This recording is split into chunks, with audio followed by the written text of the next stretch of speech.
سورۃ الصافات 5 رکوعات 182 آیات پر مشتمل مکی صورت ہے۔ یہ 37 ترتیب مصحف کے اعتبار سے اس کا نمبر 37واں ہے۔ اس صورت کا نام پہلی آیت سے ماخوذ ہے، والصافات صفا۔ اس سورۃ الصافات میں توحید اور جزا سزا، جنت جہنم کا ذکر ہے۔ پھر حضرت نوح، حضرت ابراہیم، حضرت اسماعیل، حضرت یونس علیہ السلام کا اور دیگر انبیاء کا تذکرہ بھی اس صورت میں کیا گیا ہے۔ سب سے پہلے رکوع میں اللہ رب العزت نے فرمایا والصافات صفا۔ فرشتوں کا یہ صف در صف، قطار اندر قطار اللہ کی بارگاہ میں حاضری دینا یہ ثابت ہے، اور فرشتے جب اترتے ہیں تو قطار در قطار اترتے ہیں۔ اس سے انسان کی زندگی میں قطار صف کی اہمیت کو بھی اجاگر کیا گیا ہے۔ نزول قرآن کے وقت آسمان بہت اہمیت کا حامل تھا۔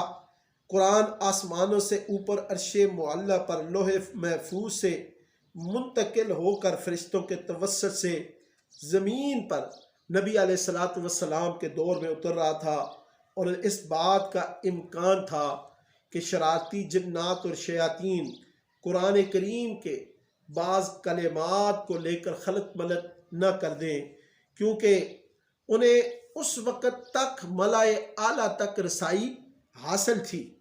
پھر اللہ رب العزت نے آسمان پر حفاظتی چوکیاں، برج قائم کر کے ان پر فرشتوں کو مامور کر دیا تاکہ شیاطین اپنے مقاصد میں کامیاب نہ ہو سکے۔ وَحِفْظًا مِّن كُلِّ شَيْطَانٍ مَارِدٍ۔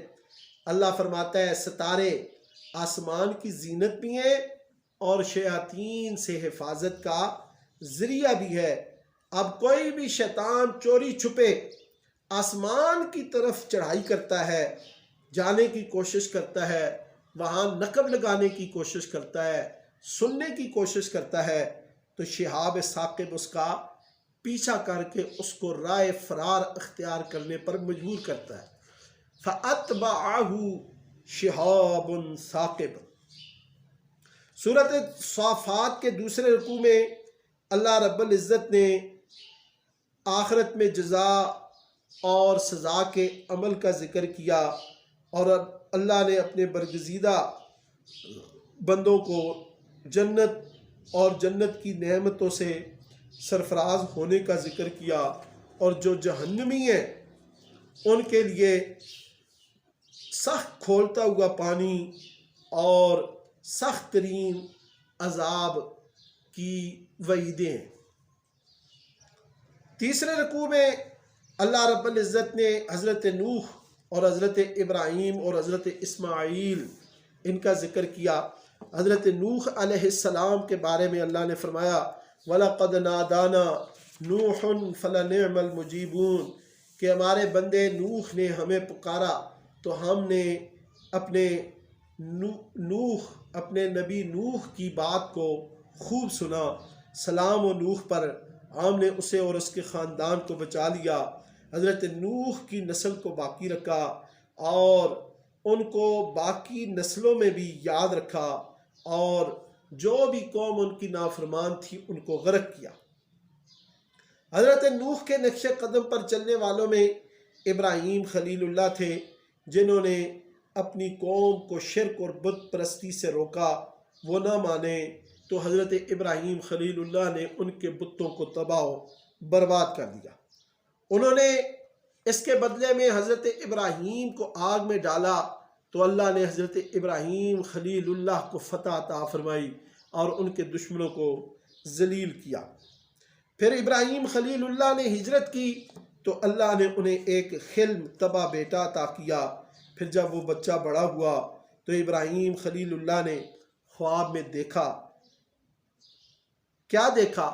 کہ وہ اس بیٹے کو ذبح کر رہے۔ اپنے بیٹے کو وہ خواب سنایا تو بیٹے نے کہا یا ابت افعل ما تؤمر ستجدنی انشاء اللہ من الصابرین۔ اے ابو جان، جس کا آپ کو حکم ملا ہے آپ وہ کیجئے، اللہ نے چاہا تو آپ مجھے صابر پائیں گے۔ تو حضرت ابراہیم خلیل اللہ نے اپنے بیٹے کو ماتھے کے بل لٹایا، تو ہم نے ابراہیم کے ارادے کو پا لیا کہ ابراہیم نے اپنا خواب سچا کر دکھایا۔ یہ بڑی آزمائش تھی، اور اسماعیل کے فدیہ میں ایک عظیم ذبیحہ جو جنت سے آیا، ہم نے وہ ذبح کروا کیا، وہ ذبح ہوا، اور ہم نے ان کا ذکر خیر بعد میں آنے والوں کے لیے باقی رکھا۔ سلام علی ابراہیم وترکنا علیہ فی الآخرین۔ پھر ہم نے ابراہیم کو اسحاق جیسا بیٹا اور یعقوب جیسا نامور پوتا عطا کیا۔ اگلے رکوع میں اللہ رب العزت نے فرمایا وَلَقَدْ مَنَنَّا عَلَى مُوسَى وَهَارُونَ، ہم نے موسیٰ اور ہارون پر احسان کیا، ان کی مدد کی، فرعون کے مقابلے میں ان کو اور ان کی قوم کو نجات دی، اور فرعون کو غرق کیا۔ اور اس کے بعد ایمان و اخلاص کی تعریف اور اللہ کی طرف سے انہیں سلامی پیش کرنے کا اعلان ہے۔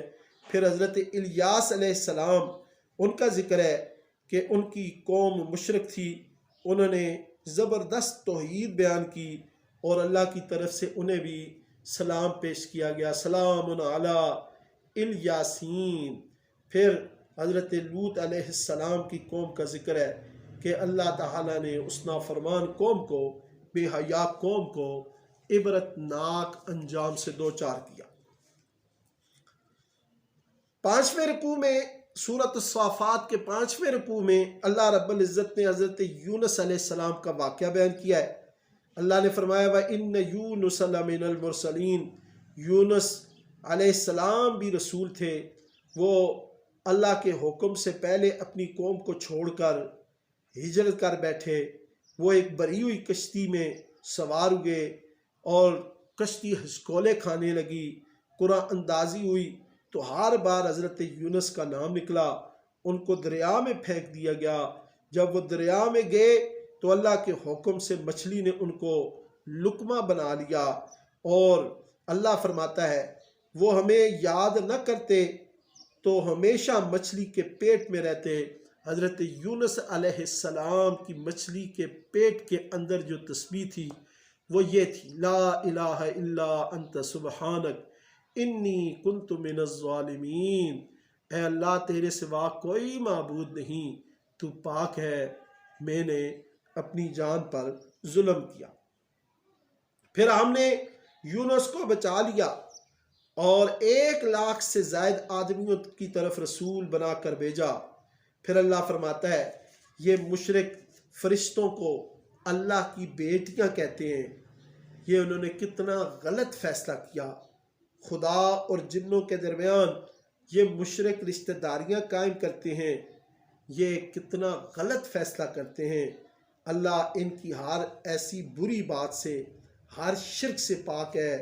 یہ مشرک اور ان کے معبود صرف ان کو گمراہ کر سکتے ہیں، ان کو دوزخ کا ایندھن بنا سکتے ہیں، اور یہ لوگ ایسی حرکتیں، ایسی باتیں کر کے عذاب کے مستحق بن رہے ہیں، یہ باز آ جائیں۔ سبحان ربک رب العزت عما یصفون وسلام علی المرسلین والحمد للہ رب العالمین۔